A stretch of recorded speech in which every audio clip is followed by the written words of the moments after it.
Such a tiny little space for all that creativity.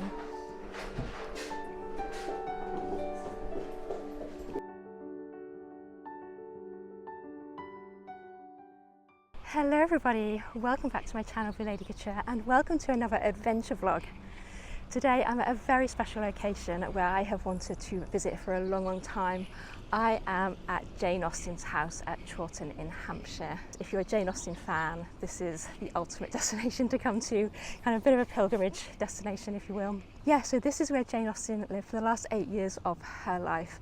She was born at Steventon in Hampshire in 1775.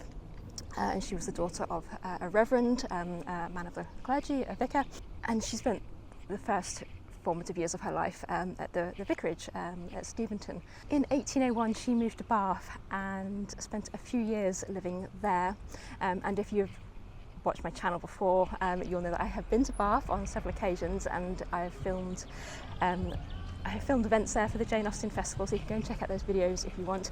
And you can go and see certainly some of the houses where she lived during her residency in Bath.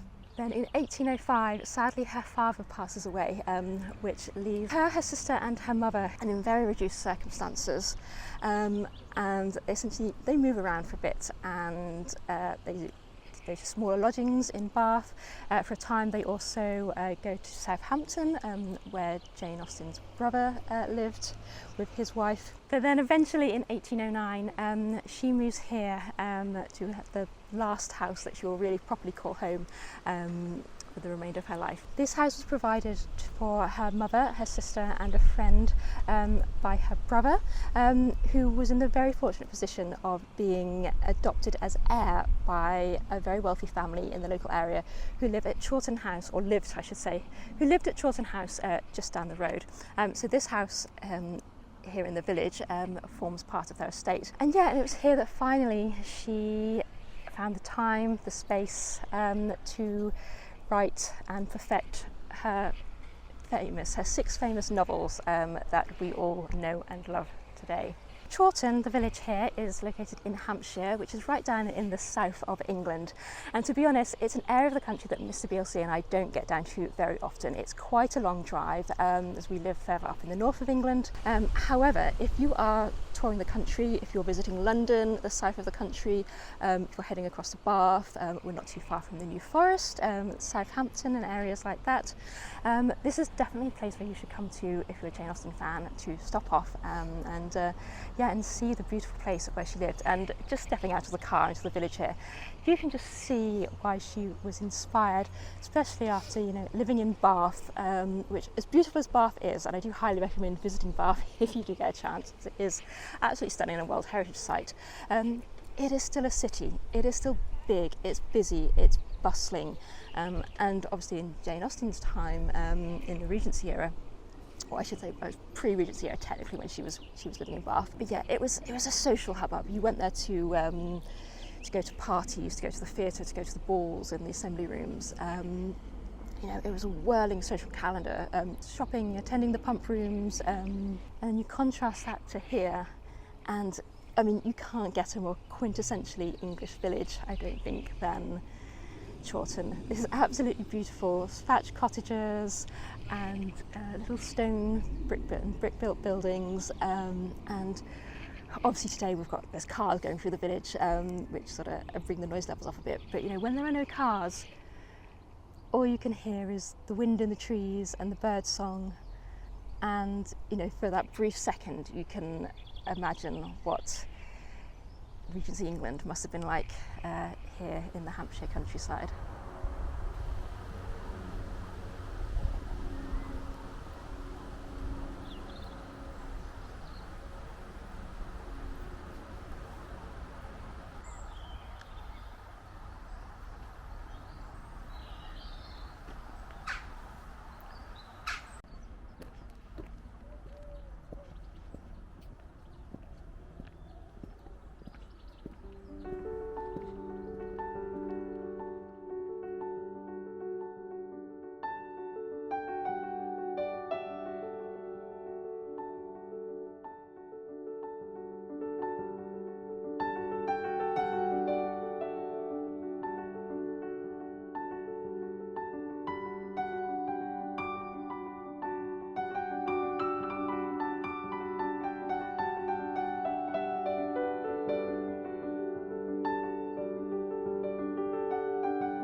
So yeah, so you can imagine Jane sitting in the house behind me, writing about her, you know, the ladies and the families in her stories who lived in places just like this.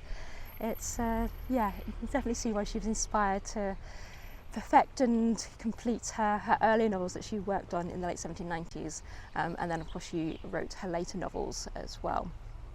It seems like an absolutely beautiful spot, so I can't wait to get inside the house and explore. The house isn't very big, so they do operate an entry policy where they only let so many people in on a timed slot, and it is recommended that you book that in advance to make sure you don't miss out on being able to actually go inside and see the house on busy days, especially in the summer season, in the warmer weather, weekends and things like that. I should also just point out that I do very kindly have permission from the management team here at Jane Austen's house to film this vlog for you and take you along with me today. And they are very kindly covering mine and Mr. BLC's entrance tickets for the visit as well. However, this vlog is purely going to be a record of my visit. I've never been here before, so you're exploring the house with me today. I'm probably not going to show you absolutely everything because obviously I don't think that's fair to the museum, but I very much hope I'll be able to give you a flavour of what visiting Jane Austen's house is like, and especially on a beautiful English spring day like today. Yeah, it's going to be absolutely stunning to go see the gardens and obviously the interior of the house as well. The artefacts that are on display, some of the special exhibitions that are on, because of course it is the 250th anniversary this year of Jane Austen's birth. So there's lots of special events happening both here and at wider Jane Austen locations around the country. So for me it was really important for me to try and get down here and see Jane Austen's house. As you'll know if you've followed my channel for a while, I am a huge Jane Austen fan. And obviously that all started with the 1995 Pride and Prejudice when that aired on TV when I was just 10 years old. And yeah, basically it made me who I am today. I didn't discover Jane Austen's actual writing until I was a little bit older in my teenage years. And from there I never looked back. This year I celebrate a very big birthday myself, so so it's been a long time that I've been a fan of Jane Austen and her work. So we are here. Let's go and explore inside, shall we, and see what else we can learn about Jane Austen's life, because I am by no means a full-blown expert. So yes, I'm excited to learn more and and see the wonderful house where she lived and worked.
So here in the garden at Jane Austen's house, there are three ladies who are enjoying this beautiful spring weather, and they're from the Alsford lace making group, and they're showing us how traditional handmade lace was done, and obviously this is how it would have been done in Jane Austen's time, long before the invention of machine-made lace that you see later in the 19th century.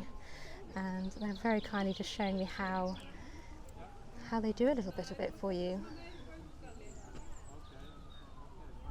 Ever such a slow process, but it's absolutely fascinating to see how the pattern comes together.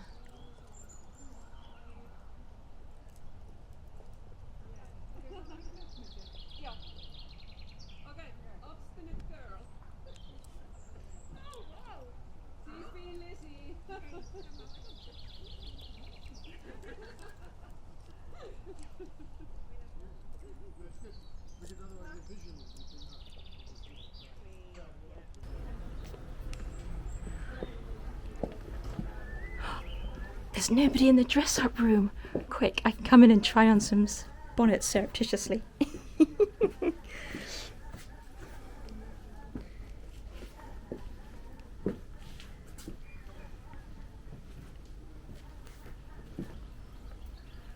Can't not resist trying on it. What colour have we got? Oh, what a huge... a giant blue.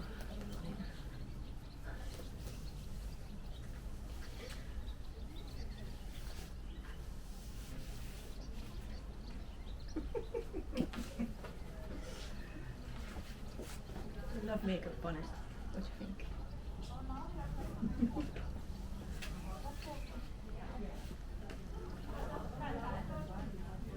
I could be mean and make Mr. BLC try to top hat. Shaking his head behind the camera. I've got a lovely little example of a dye garden here in the gardens at Jane Austen's house. A dye garden is the plants that would have been used to create colour for cloth, for thread, yarns, weaving, and all manner of household goods. Obviously in the Regency era, this is before the chemical dyes that come in the later 19th century.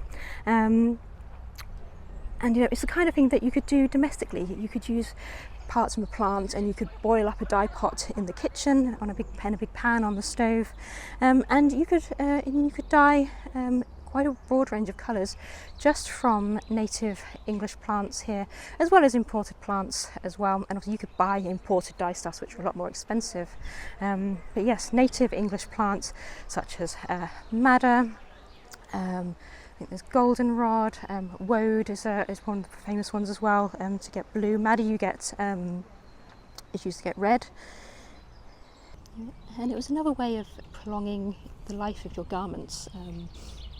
Obviously clothing at this time, you know, it was relatively expensive, and you wanted things to last, and if they went out of fashion or you need to, you know, repair them or make them new for some other purpose, then obviously dyeing was a way that you could do that.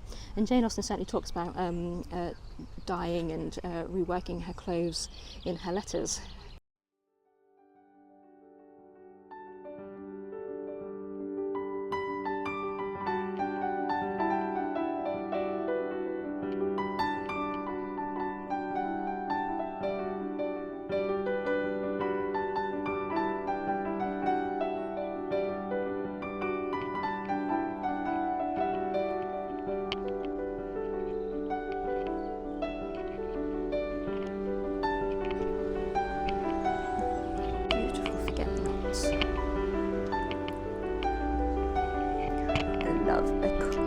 Proper English country cottage garden. I wish I could create something like this in my garden at home.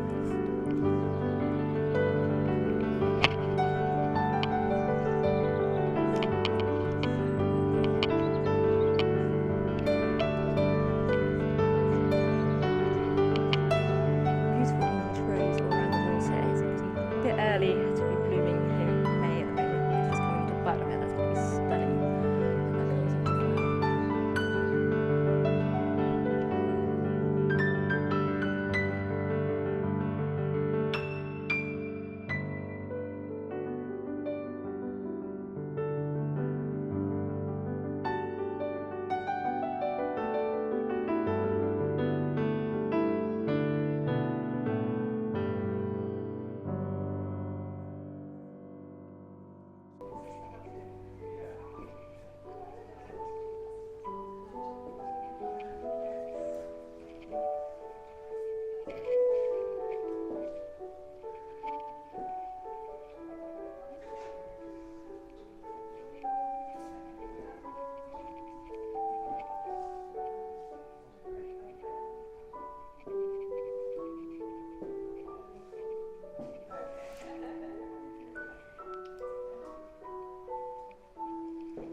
She has become one of the most beloved and revered figures in the canon of English literature, second only to Shakespeare. Her novels are read, listened to, watched and loved all over the world. We hope you enjoy discovering the house where they were created.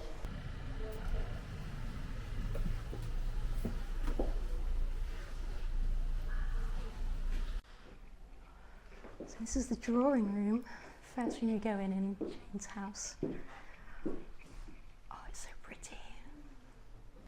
The steward told us that some of the furniture in here, especially the tables and chairs in the corner, are original to the house from Jane Austen's time.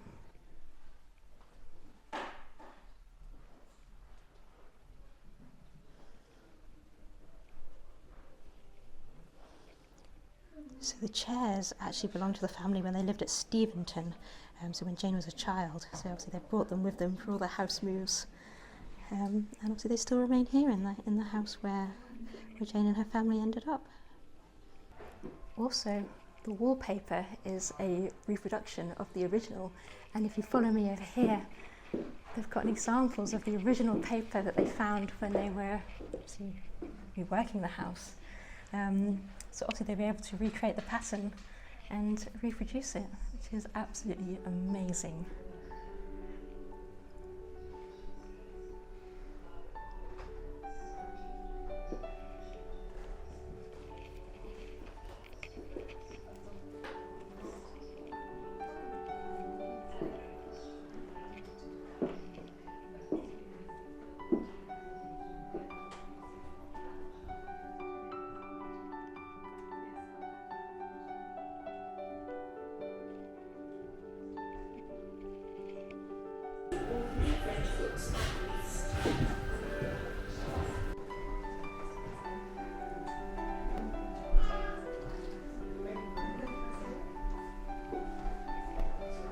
This exhibition is all artwork by Jane's sister Cassandra, who was a very talented watercolourist, and you can see where she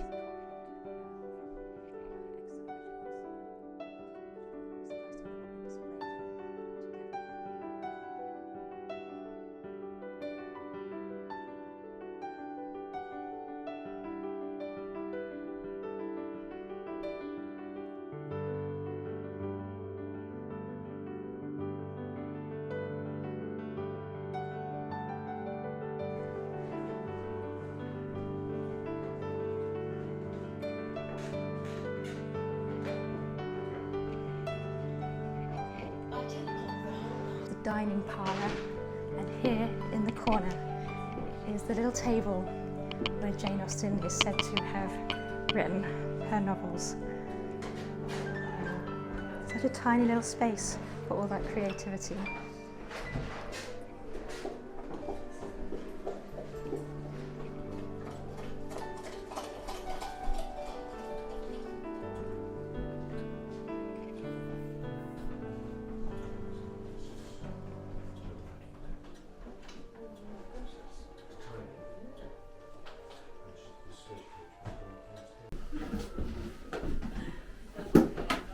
These are called miser purses, and if you watch my video from when I went to the Bankfield Museum to the costume study day, I got to handle some originals of these, but yeah, they're basically little knitted coin purses, and quite often they had beautiful beaded detailing on them, which made them really pretty and sparkly.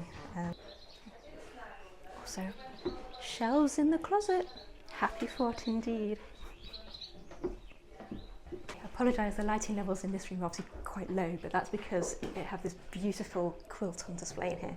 And this quilt was worked on by the ladies of the Austen household, so Jane, Cassandra, her mother. But yeah, it's so fascinating because obviously it's showing us fabrics of the era. There's so many of them. If we look closely at the tiny little patchwork details, there's so many different fabrics in here, which obviously would have come from, presumably, the Austen women's clothing collection. And yeah, it's absolutely beautiful to see all the different types of prints, the different types of colours. And yeah, it's just stunning. So I'm quite excited to see this piece in the collection.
So this is a replica of a pelisse, which is one of the few items of surviving clothing which is believed to have belonged to Jane.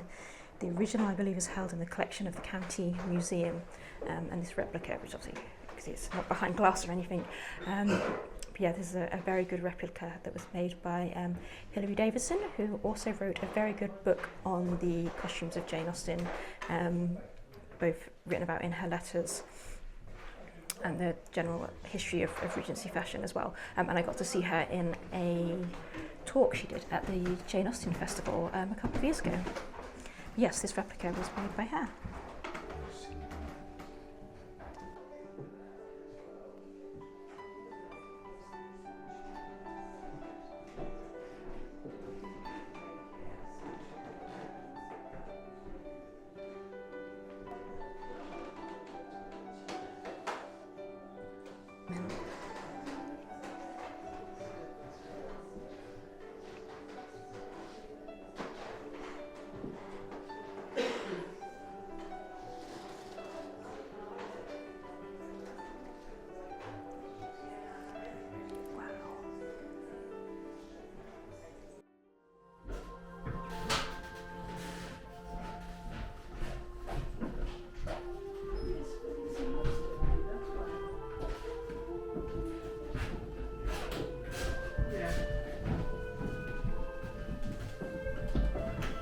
So big, but it's not such a big house.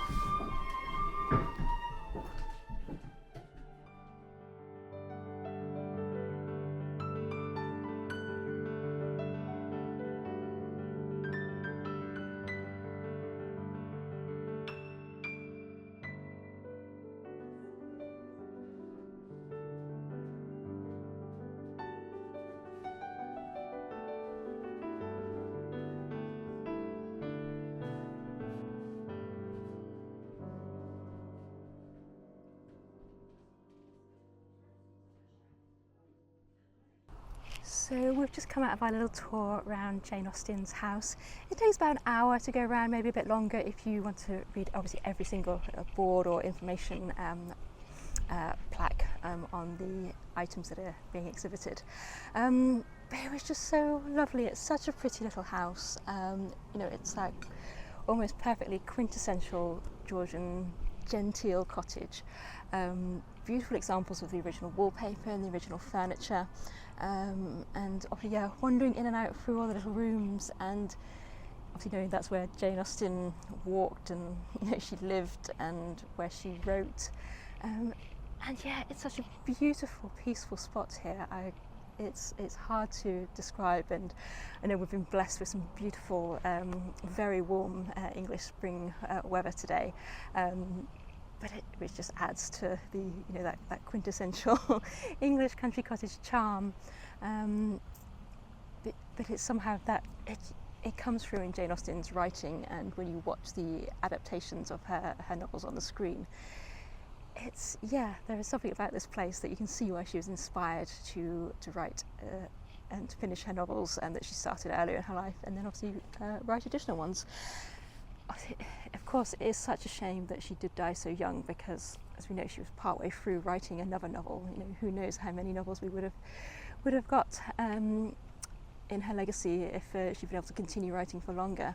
But I suppose in some ways, it's very sweet and endearing that we do have those 6 completed novels as her legacy, that so many of us have some kind of connection with. I don't know what it is about a woman that was writing 200 years ago about life 200 years ago, and how it still resonates with us in the 21st century. It's quite incredible, but I think that just goes to show what an amazing writer Jane Austen is that you can still identify with her characters. And okay, yes, she was writing about pretty well-to-do, genteel women trying to find, true love and all the rest of it.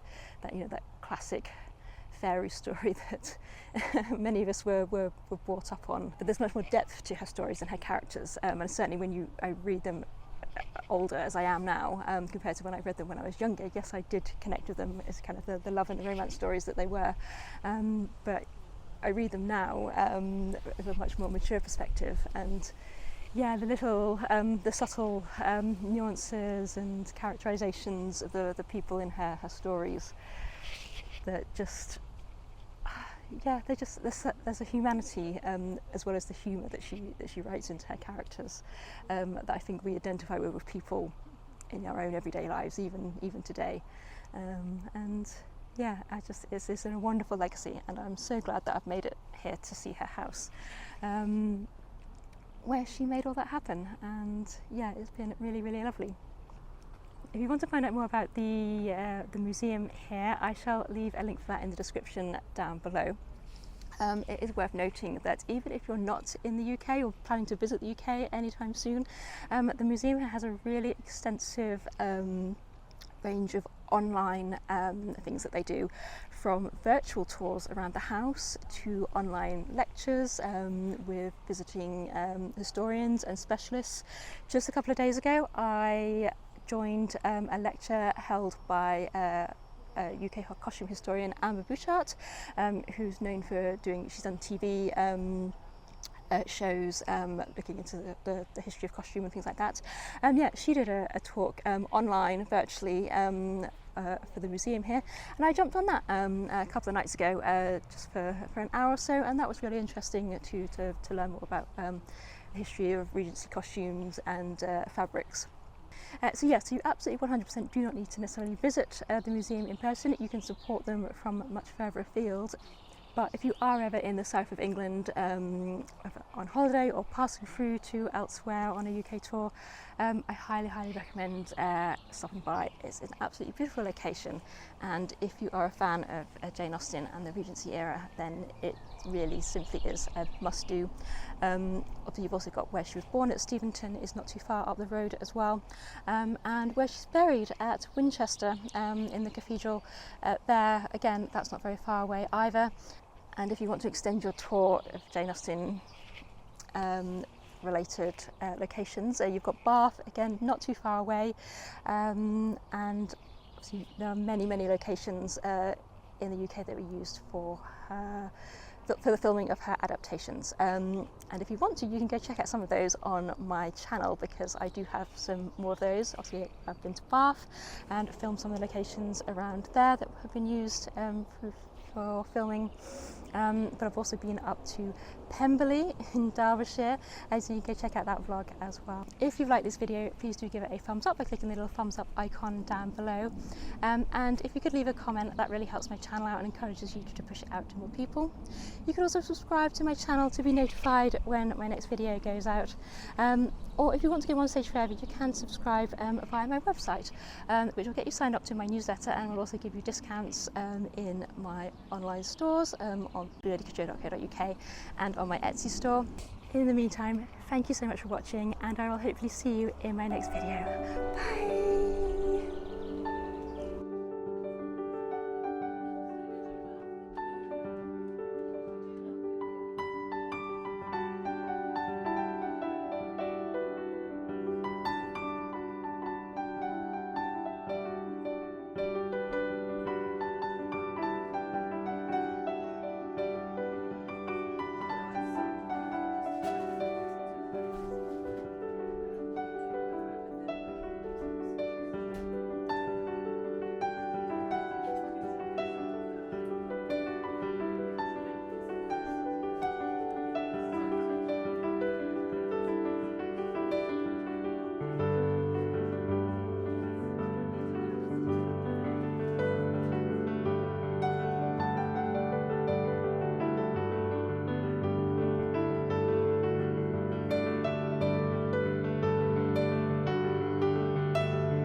your name? Sorry, the Alsford. Alsford. Right. Yeah. I'll get it right. Alsford. Yeah, I mean it's Alresford, but you say Yeah. Alsford. Alsford. Yeah.